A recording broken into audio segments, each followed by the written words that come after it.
So thank you for being here.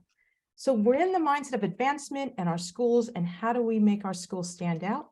But first, I want to give a little bit of an overview of the ECS studio. And today we know our guests are David and Suzette. So this is when we can give a Zoom applause. Everybody hands up. Yes, everybody hands up. Yay, they're waving. Yay. I'm so happy they're here. I can't tell you when they agreed to it, I was thrilled. So I really appreciate that they were able to join us. Just a little bit about ECS and who and what we are as an organization. I'm thrilled to be part of this family. Believe it or not, there are 40,000 educators part of this organization from 85 different countries. And we're talking about the idea of 500 membership communities. So that's when you say, oh my goodness, that's amazing. That's a huge amount in terms of international educators. There's conferences coming up from looking at PE, inclusion and leadership. And also there are special interest groups. I'm part of one, which is women in education. So definitely go to the site and see what are the availabilities in terms of resources and what's available for you as an international educator. Our virtual meeting protocols are really simple. If you want to tweet, we're the ECS studio. And if you want to start connecting in terms of who we are in this room, put your handle in the chat so we can follow each other. We are going to have a breakout session. So at that time, we're just reminded to have equal voice and there will be no recording at that time. But in the big group, you know, we're a small group. We're going to have probably about 15 to 20. So you can unmute if you have a question, and questions are desired. So if you do have a question, please don't hesitate. And also, as a reminder, you are being recorded at this point. If you prefer not to have your face or image on this recording, just shut your video then, okay? Just so everyone feels comfortable. I just want to tell you about two upcoming events for the ECS studio, which is Kathleen and Trisha Friedman, and they're going to be talking about their podcast, which is the Unhinged Collaboration. That's in next week. And then in January, after the holiday, we have Estelle and Nev, and they're talking about advice to their younger selves, and they are part of the Women in Education Special Interest Group. So we're thrilled that they're going to be here. So why David and Suzette? I'm going to give a little personal story here.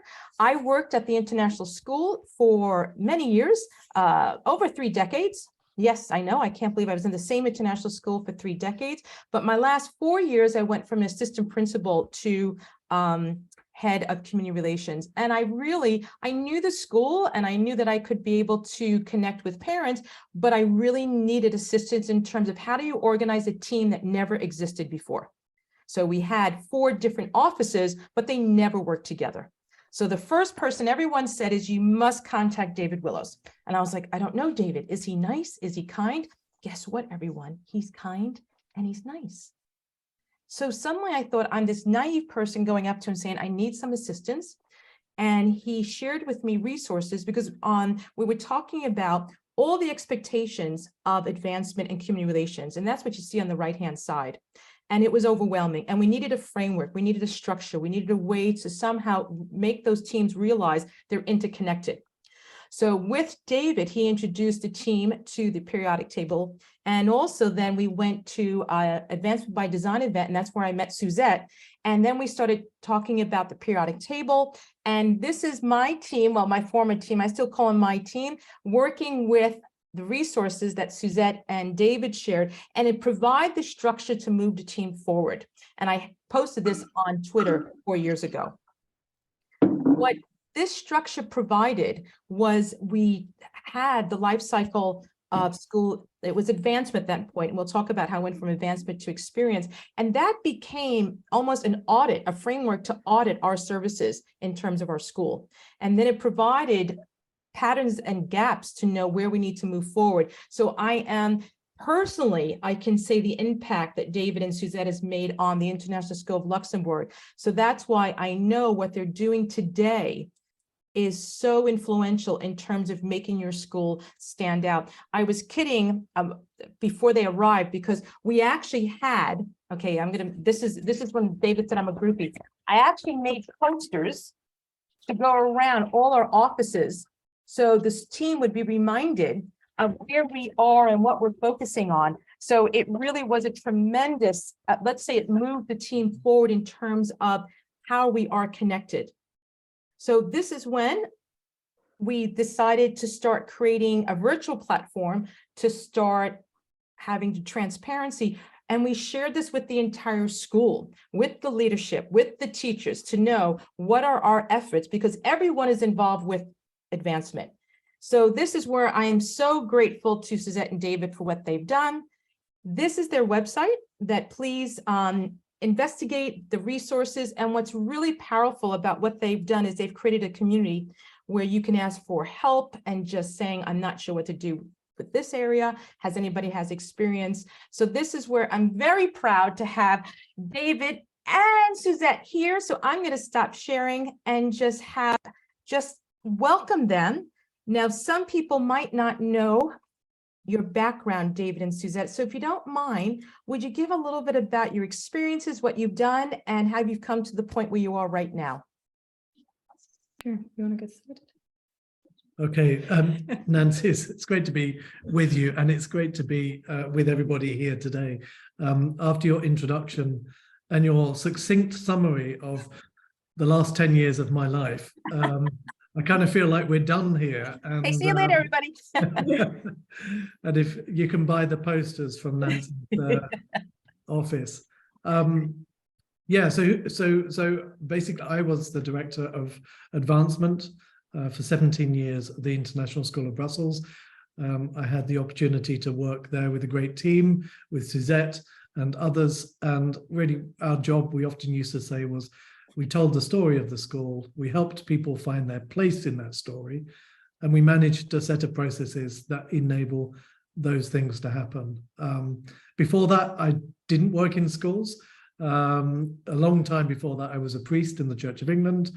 I was a mental health care chaplain, a PhD in philosophy, and a few other things along. So my career is not going in any direction, but the best was yet to come, because since this summer, I have founded a company with Suzette, and so now we're having fun building something new for ourselves. And that means that we are essentially spending a lot of time working with now lots of schools in different parts of the world, both in terms of training and consultancy. Yeah, exactly. So my background is actually mostly in hospitality and business management, and I joined David at the International School of Brussels around 10 years ago, where mostly the last few years we've been restructuring the team, focusing more on designing the experience for families in our school. And it's all the things that we've learned in those last, well, for me, 10 years, David, a little longer. And we've taken that into this new venture called Yellow Car. And the idea behind Yellow Car is really to help school leaders and their teams to understand experience strategy, why it matters, and to intentionally design that experience for families in their school. So you definitely have a passion for this, because I've seen your social media. You've been traveling the world, I think, going from Toronto to The Hague to everywhere. But when I first met you both, it was referred to, and I still have my cards, everyone, it was advancement by design. And right now, the focus was amplifying your school in terms of the story. But now it has actually moved to another stage where we're talking about the life cycle. You're talking more of experience. Can you talk about that transition or that progression in terms of 1.0 and now it's 2.0 in terms of advancement? Yeah. Can I tell you the story of a hot dog first? Because I love hot dogs. Yes. I think this will get Always us. the hot dogs. I think this will get us to the heart of the matter, because I think when we talk about advancement, we get kind of stuck on titles. In some schools, it's admissions and advancement, or development, or community relations, all of these terms. So let's put those to one side and think for a moment about. I think it might be in your box downstairs, the ice skating box. So I'm going to make sure. Please, I think someone's sharing a lovely family story. If your two ice skating boxes, it could be in there. Let me just get everybody We're now distracted by what's in the box. Now we want to know what's in the box. Thank you. I think I just have to make sure. I will take care of that. So let's think about a hot dog. So I don't know how many of you have been to IKEA recently, but that journey through IKEA is a long and sometimes arduous journey. where you're looking for that wardrobe. And maybe, let's say it takes a couple of hours. I've not done it in less than 30 minutes, unless you take or find the shortcuts. And one of the things that is really interesting about IKEA is, and you may have noticed at the end, you've got that hot dog or the ice cream for 50 cents. And there's a reason why that hot dog or that ice cream is there. It's because somebody has actually plotted that journey through IKEA and made it very clear that there are highs and lows through that journey. Maybe it's low when you kind of get to the car park and you can't find your spot.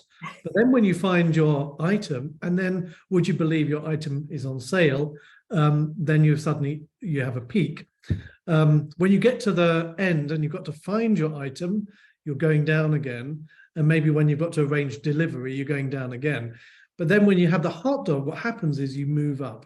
And one of the things that this shows us, and this is experience strategy, is that whenever we experience a product, we are going through a journey and we're going through highs and lows. And we have to think about everything that we are doing as creating products in terms of the journey that people are on. And we have to intentionally design that journey, including recognizing that there are some highs and lows, and maybe at the end, it does make people feel better to have the hot dog. And one of the reasons why they have the hot dog is because one of the things we know about experience strategy is that you remember the peak, either the highest moment or the lowest moment, or the end. And so experience strategy is showing us that people are on a journey. Exactly. And so this is, I think, where when we're looking at advancement, whether that is advancement 1.0 or 2.0, we're very much looking from that input point of view. So what are we actually doing to create that experience? Where it comes to experience strategy is you start to look at both sides of that coin, right? So you're really taking a deeper understanding of what that experience is for a family when they go through your school. So you just shared earlier your gorgeous poster of the life cycle of school experience. And that is really at the heart of what we're trying to do. It's that deep understanding of that families are on a journey, and we're trying to make that manageable by breaking that journey down into those 6 stages. So often the first stage, attraction, is very much we oversee it because we feel when you work in admissions, for example, that when a family comes through the door, that's their very first experience. But if you imagine that family has heard way before that either they are relocating to a new school or they're actually looking for a new school, they have made up a certain expectation about what your school might be, whether that is through things they've heard from other families, something that they've read online, they've looked at your website. And it is so important, and this is where experience strategy is so key, that the story that we're telling at that first stage of attraction is exactly the same as the story that we're telling in the second stage, which is that admission stage, and ultimately all the way through that life cycle. What happens when we're only looking from our insights point of view and our advancement point of view, we can get lost in all the day-to-day things in our own silo, our own specialization. And looking from the outside perspective allows us to understand the connection and the integration that we need from an inside perspective as well. No, I was going to say, with you talking about intentionality, so how do you break those silos though? Because so many schools, if you go on their website, they have the comms, that's head of communications. Then you have admissions, and then you have someone who does social media. How do you get that intentionality, that culture? It's really a shift in culture within a school. Yeah, I mean, I think the reality is that schools are very complex places, and they're also very siloed places. There's reasons why they're so complex, and one of the reasons is that it doesn't have a clear product. And when you talk about stakeholders, there are multiple stakeholders throughout the organization.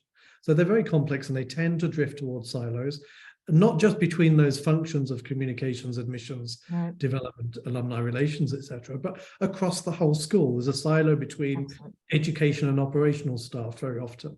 But if we focus on those people that are in many ways responsible for curating or at least accompanying families along that journey through marketing, through the attraction phase, through the admissions phase, through the induction phase, in some ways, a lot of the communications that are going out from the school are also part of the people, led by people in that team, and then ultimately alumni.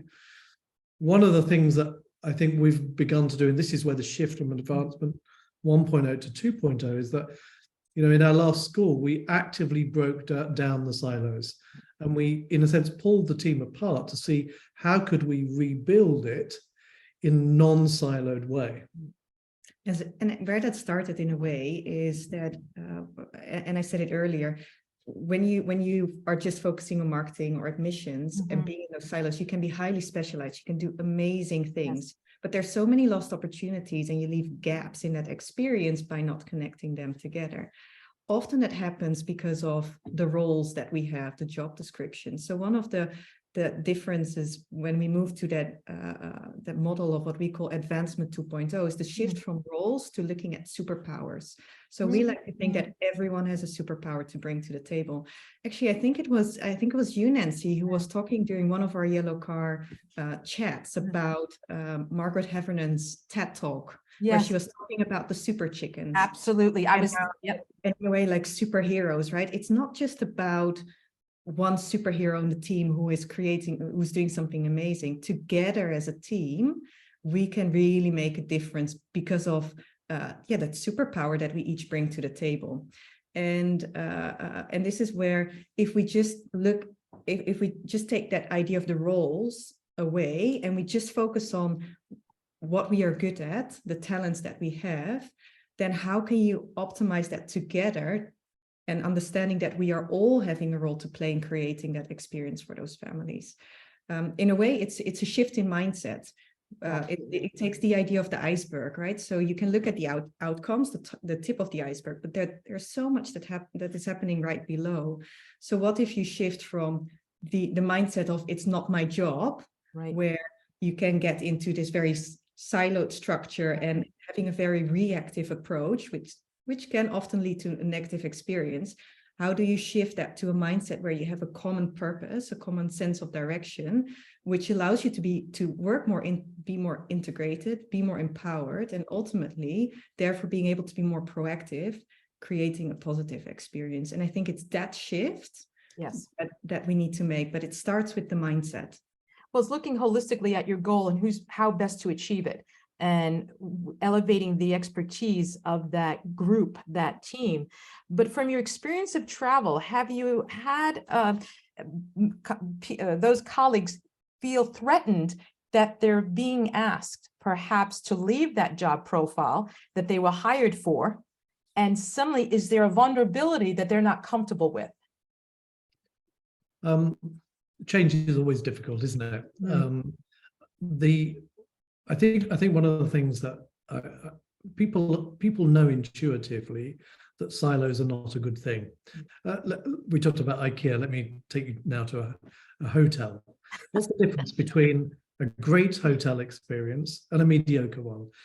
Very often the difference is that somebody has thought about your journey from the moment you park to how you check in, how you reach your room, what your room feels like, whether there's a chocolate on the pillow, etc., etc.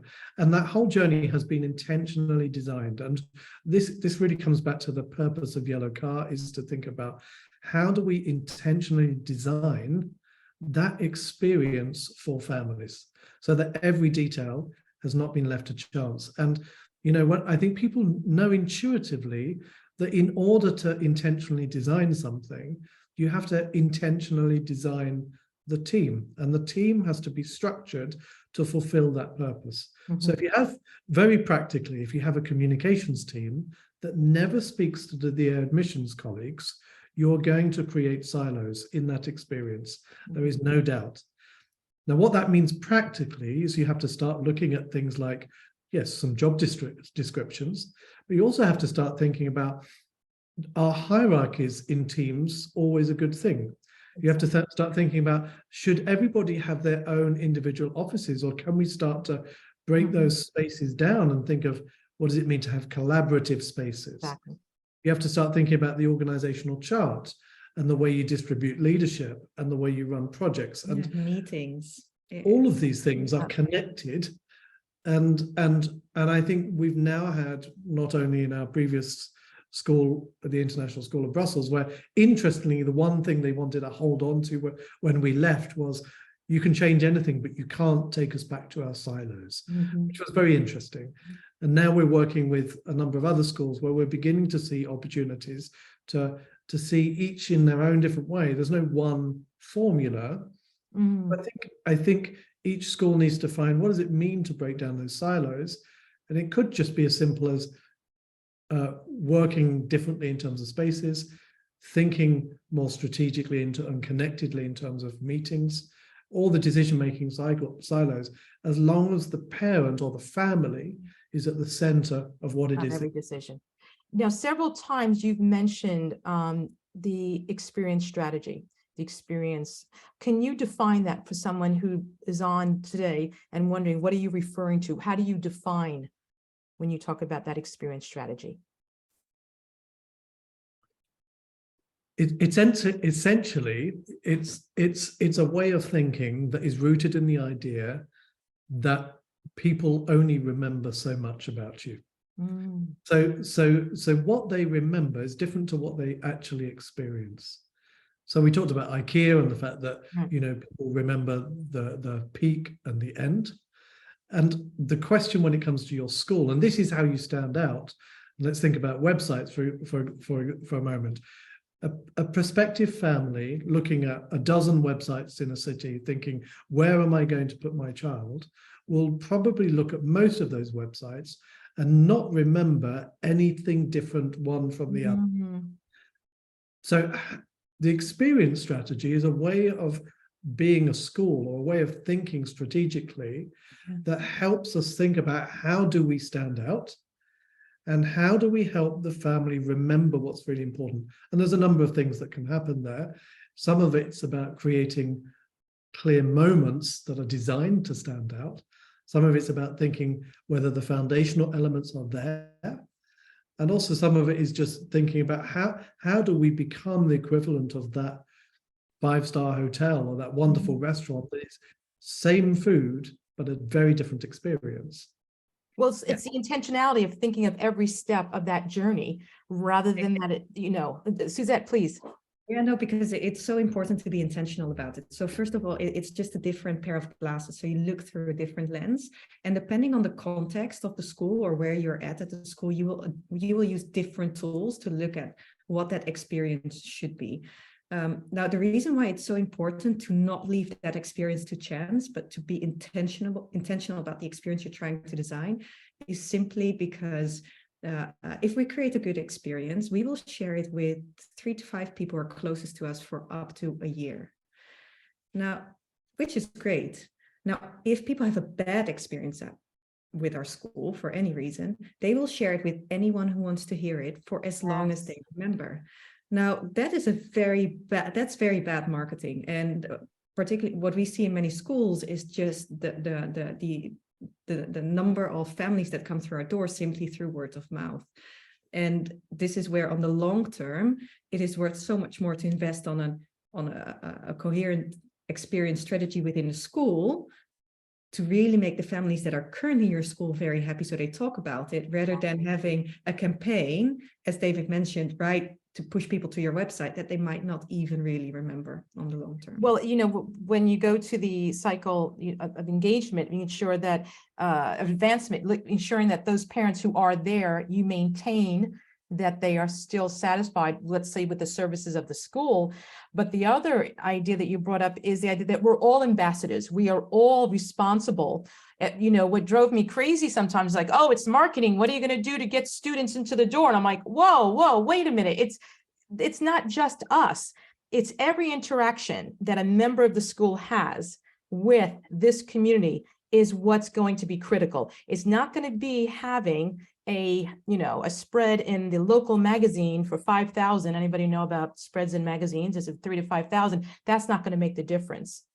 So, how do you empower, or how do you change leadership's mindset to have them recognize that it's not just this team that could be community relations or advancement, that it's everyone's responsibility, as you just said, the word of mouth. How do you work with leaders to get that mindset changed?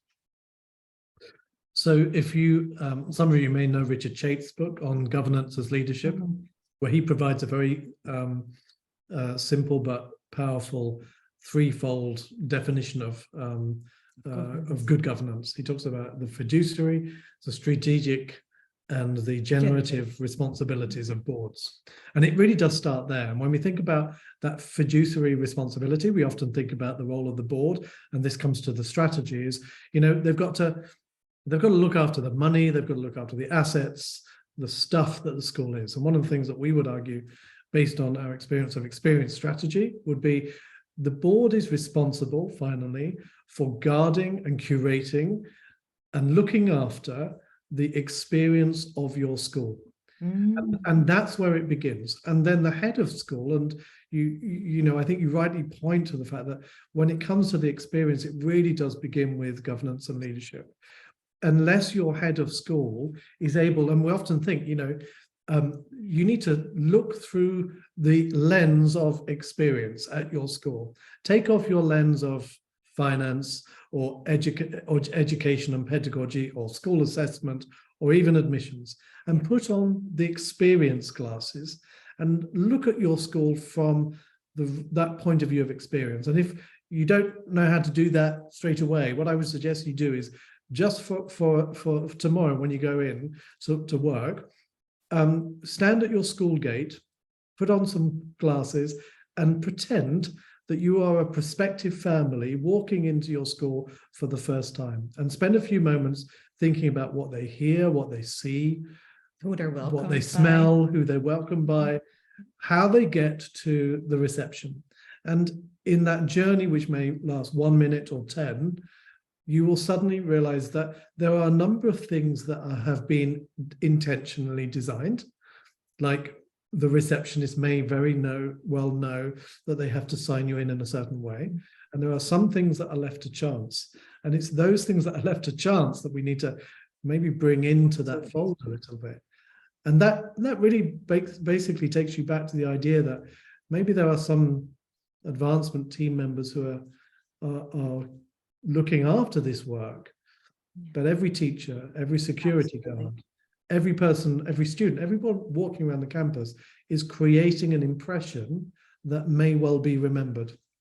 And sadly, so even when they're off campus, what they don't realize, I know I'm from a very small country and people are like, oh, the day's over, it's 3:30, but then they have to realize they're still representing the school when they are out. I know some people may disagree, but that's word of mouth, seeing the staff and how they're behaving and how they're interacting with each other, or even talking at parties. I know that's that word of mouth that you mentioned before, Suzette. Yeah, exactly. And this is where, just to add to what David was mentioning earlier, we've developed this tool, the School Experience Audit, which is looking at what schools have put in place to create that integrated and coherent experiences. So it allows us to map really along that life cycle where a school is shining and where maybe there's still room for improvement and where there might be some gaps. Now, this tool has proven for us to be very interesting to start a conversation with the leadership team. So as David mentioned, ideally, it starts from the leadership and the board, and them having a very clear understanding of the fact that experience should be part of their strategy. If that's not the case, then we did notice that the School Experience Audit has helped those advancement, external relations or engagement teams to get a broader understanding from the leadership team who would participate in this audit, the 100-question survey, yes, no, that would take around 20 minutes. But they realized all the different facets that made up that journey and how much or how little they knew about it. And then following up with a 1-hour workshop where you talk about what's in place and where it might have been left to chance, having a conversation on mostly where there's a difference in opinion.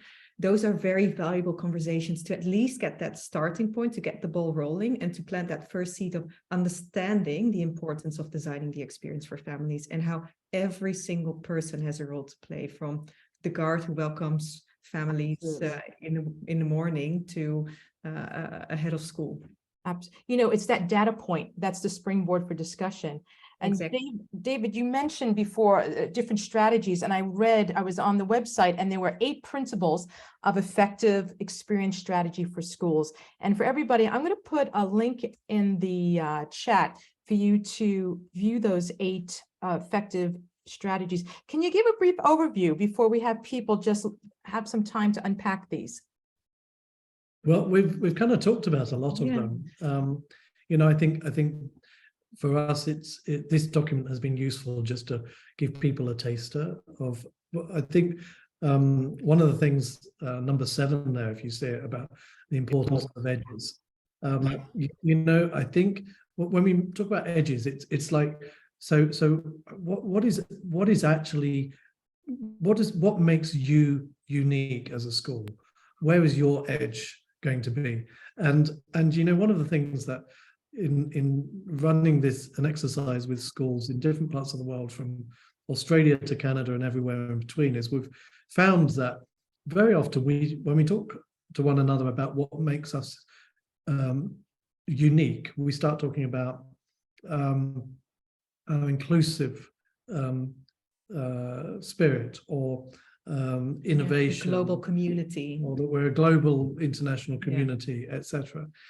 And actually, you know, we did it was for fun really the other day. We looked at 2 websites, 2 schools, I'm not going to say where, and we just picked out some of the key phrases from both websites, and their unique selling points were almost identical to one another. And I think, going back to parents, they're trying to work out, is this the right school for my child, or is this the right school for my child? And we make it really difficult for them to know the difference between the 2. And because we're all describing our schools in very similar ways, in very generic and often cliched ways. And one of the reasons for this, I think, is that, you know, if you think about parents, and I've said this many times before, parents don't really know how to choose a school any more than I know how to choose a car, because I don't really understand how a car works. So I start choosing on the basis of other things other than the engine. And so as schools, I think we have to think quite hard about, how do we define our edge using language that parents really understand, but also takes us to a point where they will remember us, because the way we've talked about it is in a non-cliched, non-educational, dare I say, educationally jargon-filled sentence. We often refer here also to the Hertzberg theory of dissatisfiers versus satisfiers. So if you look at, and I would suggest you would have a look at your website afterwards, but what he means by that is that there are certain, in whatever industry, there are certain elements that is the least that we are expecting. So it will only always have a value of 0. So if we go back to that hospitality industry and that hotel, the least you would expect is a clean hotel, like a clean room. So you would not look on a website of the Hilton where they would say we have the cleanest rooms. It's like, no, that's an expectation. So it can only be 0 or below. Those are the dissatisfiers. Now, the satisfiers are the ones where you go beyond that 0 and where you can exceed those expectations. If we think from a school perspective and we look at our websites, often what we are talking about are actually some of these dissatisfiers. So here in Brussels, we would charge up to 40,000 euros a year for a student in high school. And we are talking, as one of our main selling points, great teachers. Right. Well, you would expect that the least we would have are those great teachers. And so how are we not just talking about some of the expectations people already have anyway, but how are we going just beyond those expectations? And then what is our audacious claim? So what really sets us apart from those others? Go ahead, please, David. Yeah, the only other one that's listed there, and we've spoken a lot, and I would say is a really good time to kind of go into breakout groups and just to see what's sticking with people and see how it's resonating. But it's that whole idea of measuring, and this is right now a lot of our focus is on that. We've talked about the audit and the way the audit is helping us measure what's in place in terms of a coherent experience, but that's different from actually measuring what families are feeling. We call it the felt experience. And so we're now developing a new tool that will enable us to measure with schools at every stage of the life cycle what is the felt experience in a coherent way through each stage. And there's some interesting work coming out of the United States that has done some of this work in other industries, and they talk very much about, you know, these ideas of is it time well spent? And that's a radically different question to the kind of typical NPS question, which is typically, you know, in the past was what companies used to use and still very often do. I got one just today, which is you go to H&M, you buy a pair of trousers. When you get home, you got an email that says, on a scale of 1 to 10, would you recommend us to others? Well, that doesn't engage me emotionally, and I'm unlikely to give you a lot of feedback. So having surveys that are going to engage me, help me reflect, but also give real feedback back to the school is critical. And one of the theories behind this idea of the felt experience is that just as we know with children, one of the ways of helping them transition through their learning journey is to give them moments of assessment and reflection. So it's the same with families. So how are we helping families, in a sense, transform from one, or transition from one stage to another, also by these moments of reflection, and how are we building that into their journey and experience of our school? Daniel Pink was actually recently talking about the importance of looking back in order to move forward. Oh, yes. Right. So it's how can we create these opportunities for families to have that moment of looking back to then move on to the next stage. And then allowing these schools, hopefully, because sometimes schools tend to have so many surveys, enacting on that feedback. And then how do you move forward using this data in terms of modifying or changing or looking at that experience, using that as a data point? Exactly. So I think now, between what you've just shared, okay, everyone, if you're going to go into the breakout rooms, you can't talk about the hot dog, so forget the hot dog. But in terms of, we gave you a link for the 8 principles, and also think about what was just shared within really the past 40 minutes. And we're going to ask you to do this protocol once you're in the rooms. And you're going to have a good 11, 12 minutes, because we really want you to, number one, introduce yourselves, make sure you have equal voice, and be sure, we're going to ask you to share as well when you come back, and pick one of the C's that you would like to share once you're in the breakout room. So either a connection that was drawn between what you heard from Suzette and David with your own school, or what challenges you foresee. For example, I mentioned the idea of a team no longer looking at those silos of saying, I am just marketing, but now looking at that bigger goal and how do we reach that goal and reflect on the experience of the family. Also, what concepts resonated with you? Or you can say, what has David or Suzette changed your thinking in terms of reflecting at your own school and the structure you currently have for marketing for your community relations or advancement? Has it changed your thought processes, thinking, maybe we should have them in a collaborative space rather than 4 different offices? So pick one C. I will put these prompts in the chat so you can have access to it, but it's the 4 C's of connection, challenge, concept, or change. And we're going to go in for about a good 11 minutes because we do want you to talk and meet everyone. There's going to be a 2-minute countdown. So you have 10 minutes and then a 2-minute countdown. So we're all set. Enjoy and introduce yourselves as well. And I'm going to be opening up the rooms right now.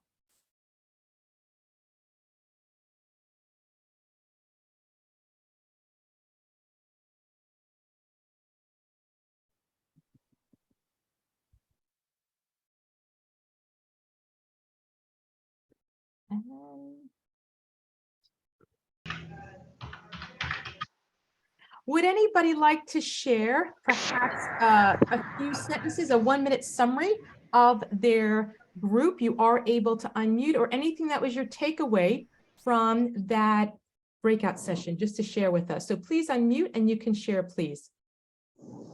I suggest Nancy Rebecca to share, because she's one of the parents And this was amazing. Yani she's a parent, so I think we should all listen to her. We've got this group different, and we've got a communication also from communication. So Rebecca, maybe your ideas were amazing. So we'd like to hear it. If you don't mind, of course. No, This is my recommendation from our group. Welcome, Thank you. welcome. Hi, Rebecca. Hi everyone. I've turned my camera on now. Yeah, I'm Rebecca Proctor, and I am Vice Chair of our Parents Ambassador Council, which is a body that was set up around 5 years ago at our international school, which is based in Switzerland. It's called Aiglon College.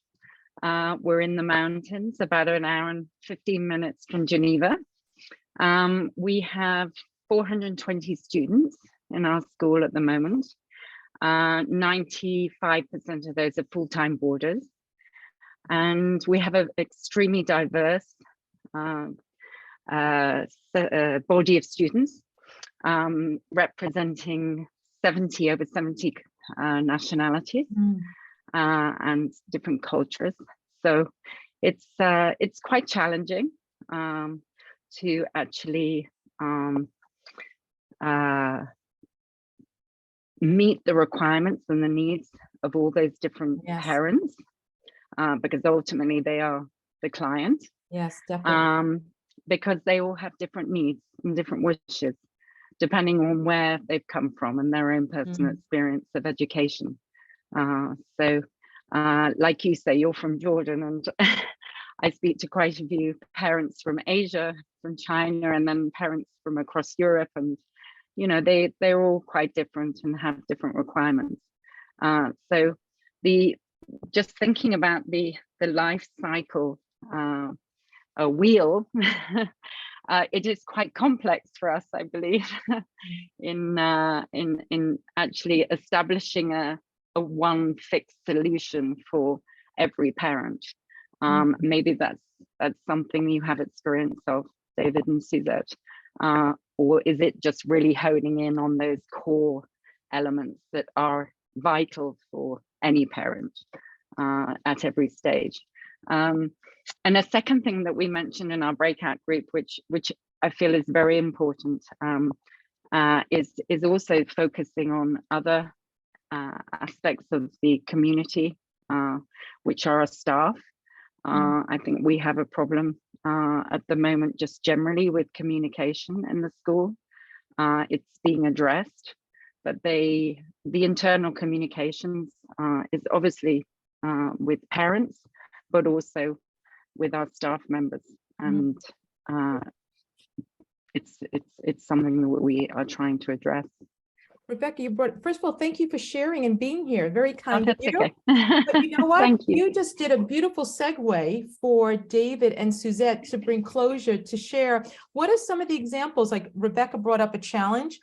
How are you working with schools right now in terms of the experience strategy and looking at the advancement 2.0? So share with us. Thank you, Rebecca. That was a perfect segue. Yeah, I mean, one of the things I'd just say is that I think that we feel that life cycle is universal. It also works for students and employees, but it's also important to think about personas. So it's not, a parent is not the same exact unique, generic parent. And persona work can really help you understand the different kinds of, there's different kinds of customers, there's different kinds of parents, different kinds of families, and working on personas can help. In terms of, I'll say something and then I'll let Suzette say something around what we're doing. So we're helping schools do things like think about how can they transition an existing team, into a more integrated team. We're also thinking about how do we help a school thinking about the experience of a crisis, and how do we support them. We're actually working with one school that requires quite a lot of communication support, and taking them through some crisis management and guiding them through that journey, which is also an important part of experience design when things go wrong. Yeah, maybe something to add there is when we're looking at that journey, we look at it through 3 layers. So the first layer is the foundational elements. What are the basics that we need to have in place in order to create that integrated and coherent experience? Again, in a hotel, that might be a bed, a warm shower, etc.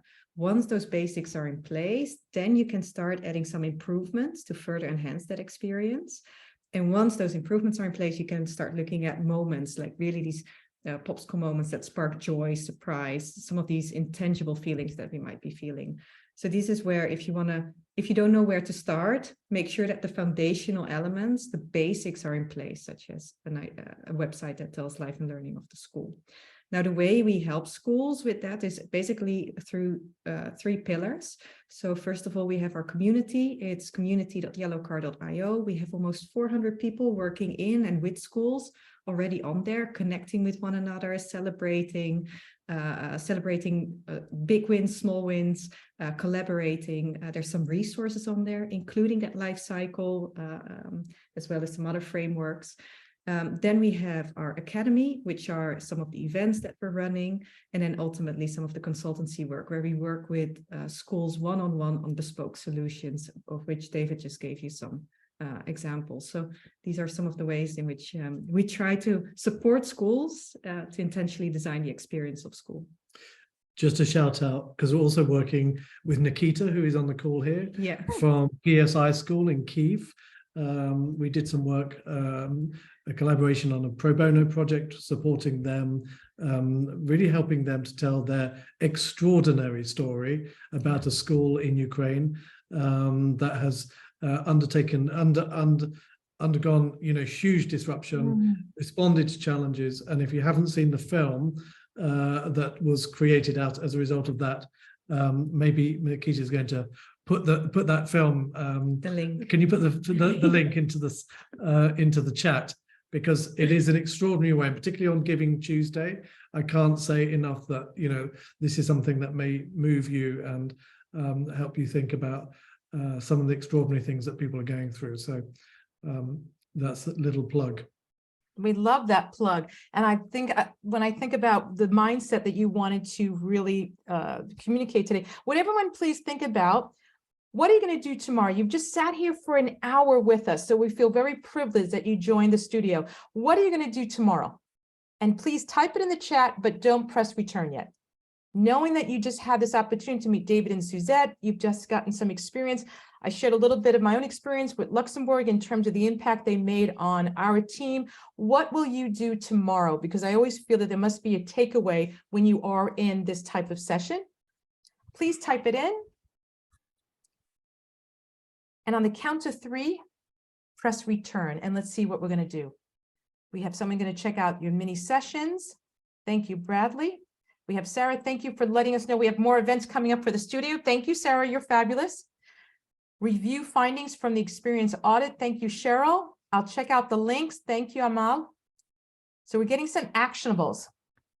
Wonderful. That's what we hope that you achieve from spending your time with us. So I know everyone has to go. It's 4 after. Before we go, oh, someone says we're going to call you, Suzette. They're going to call you. Go to the website. I know there's contacts. Love it. I love all that. That's wonderful. All right, we have to give a virtual round of applause. That means put your hands up in the air and start waving, everybody. Everyone has to do it. Yay, Suzette, we love them both. Thank you, thank you, thank you. Everyone, we appreciate you joining us on the studio. Next week, we have Kathleen and Trisha Friedman, so join us next week. And David and Suzette, thank you from my heart. You're both very dear to me because of the impact you've made, not on just me, but on so many other schools. So thank you so much. And have a lovely holiday. And everyone's saying thank you as well. They just think you're fabulous. We all think you're fabulous. Yay! Thanks, Good night, everybody. Thank you So much. Bye-bye.